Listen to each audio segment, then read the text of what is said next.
श्रीराम समर्थ. नामधारकाने टाळण्याच्या गोष्टी. आपले विचार स्वार्थाचे नसावेत. स्वार्थामध्ये अभिमान नेहमी जागृत असतो. स्वार्थी मनुष्याला जगात सुख मिळणे कधीही शक्य नाही. नीतीची बंधने पाळा. परस्त्री माते समान माना. प्रपंचात एकपत्नी व्रताने राहणारे गृहस्थ लोक ब्रह्मचारीच होत. परद्रव्याची अभिलाषा धरू नका. त्याला विष्ठे समान माना. दुसऱ्याच्या पैक्याचा अभिलाष धरण्यात आपला किती घात आहे याची नुसती कल्पनाच केलेली बरी. परस्त्री परद्रव्य यांच्याप्रमाणेच परनिंदा हीही अत्यंत त्याज्य आहे. परनिंदेने नकळत आपण आपलाच घात करत असतो. परनिंदेमध्ये दुसऱ्यांच्या दोषांचे चिंतन होत असल्या कारणाने ते दोष आपल्याकडे येत असतात. या सर्व गोष्टी सांभाळून तुम्ही नाम घ्या. नामाचे प्रेम तुम्हाला अगदी खात्रीने येईल.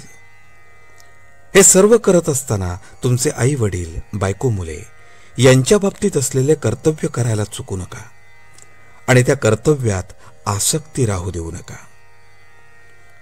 कोणत्याही मोबदल्याची अपेक्षा न ठेवता केलेले कर्म हे कर्तव्यच होय.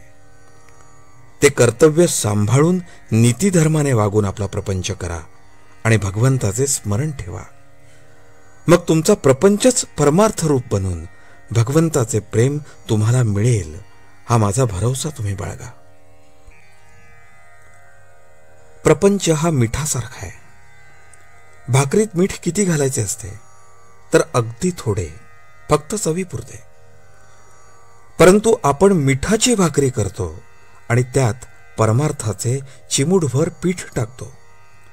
मग ती भाकरी खाता येईल का? खरे समाधान मिळाल्यावर मनुष्य खेळासारखा प्रपंच करतो. त्यामध्ये तो वर चढला किंवा खाली पडला तरी सारखाच राहील. दुसऱ्याने डाव टाकल्यावर तो आपणही डाव टाकील, पण डाव हरला किंवा जिंकला तरी त्याची त्याला पर्वा राहणार नाही.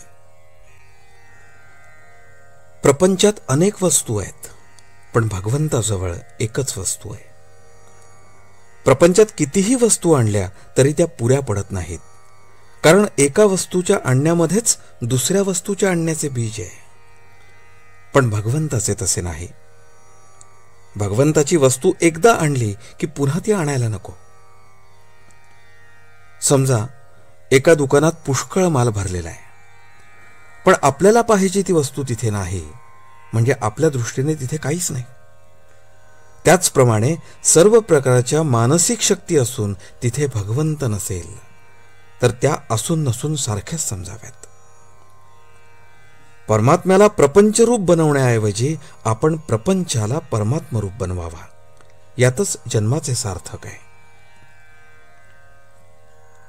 आजचे बोधवचन. परमार्थात अहंकार मिसळला की तो प्रपंचच झाला. प्रपंचातला अहंकार दूर झाला की तो परमार्थच. जानकी जीवन स्मरण. जय जय राम.